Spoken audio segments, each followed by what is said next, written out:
ఈరోజు దేవుని వాగ్దానము రోమియోలకు 11వ అధ్యాయము 6వ వచనం ఈ విధంగా రాయబడి ఉంది.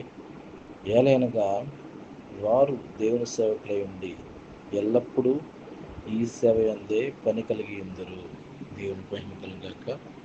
ప్రేమైన దేవుని బిడ్డలారా, ఈరోజు దేవుడిచ్చిన వాగ్దానం బట్టి 2025 సంవత్సరంలో జూన్ మాసం 19వ తారీఖున దేవుడిచ్చిన వాగ్దానం మనం చూసినట్లయితే, దేవుని యొక్క కృపలో మరి ఎవరైతే దేవుని సేవకులై ఉండాలని ఆశపడుతున్నారో, ఆయన పరిచర్యను, ఆయన యొక్క సువార్తను ఎవరైతే ప్రకటించాలని ఆశ కలిగి ఉన్నారో, తృష్ణ కలిగి ఉన్నారో, వారికి దేవుడు పని ఇవ్వడానికి సిద్ధపడుతున్నాడు. ప్రియమైన బిడ్డలారా, అయితే దేవుని పరిచర్యలో ఎల్లప్పుడూ ఈ యొక్క సేవ యందు మనం పని కలిగి ఉండాలి అని ఎవరైతే తీర్మానం తీసుకుంటారో, సేవ చేయాలనే ఆలోచన కలిగిన వారు ప్రతి ఒక్కరికి దేవుడు మాట్లాడుతున్నాడు.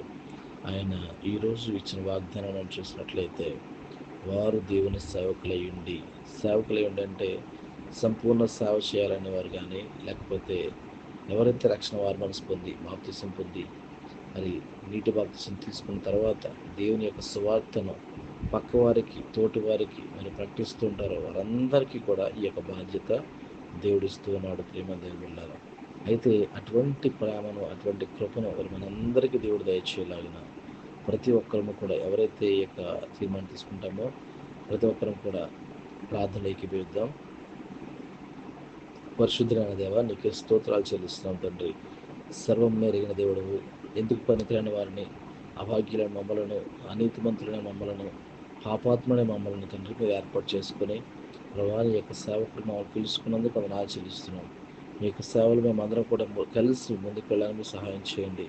ఎన్నో ఆటంకాలు, ఎన్నో అడంకులు, మన ఇబ్బందులు వచ్చినప్పటికీ తండ్రి ప్రభావ నువ్వు మాత్రం మమ్మల్ని పోషించేవాడు, కాపాడేవాడు. నువ్వు మాత్రం మమ్మల్ని సంరక్షించేవాడు.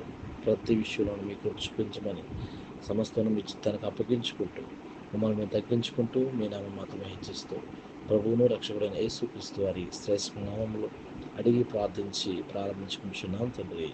ఆమేన్. God bless you. దేవుడు మిమ్మల్ని దీవించి ఆశీర్వదించును గాక. అందరికీ వందనాలు. Praise the lord.